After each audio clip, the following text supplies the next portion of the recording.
is ready to take off. Wow, that came off nice and easy.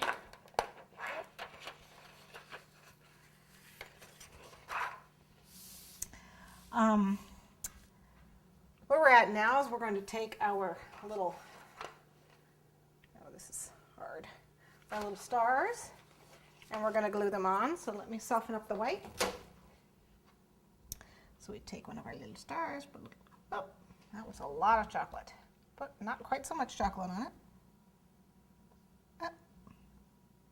Because it's still fairly cold from the freezer, these will sit up really fast on here. Just a little dab will do you.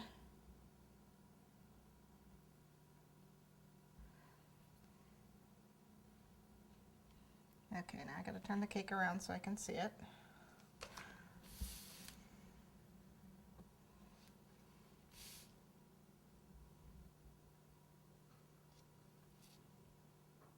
There we go. Oops, I'm a little sloppy with that one.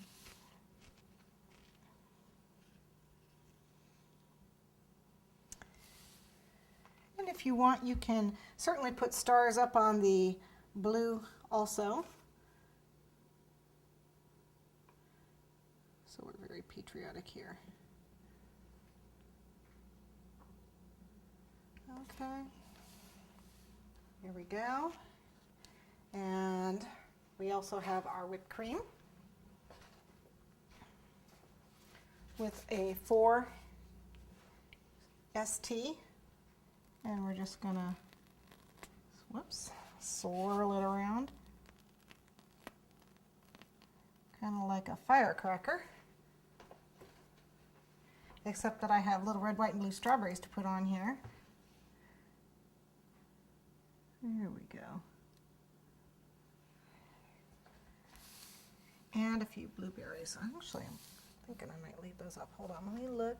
I think I need one more star on here. I need another star. There we go. There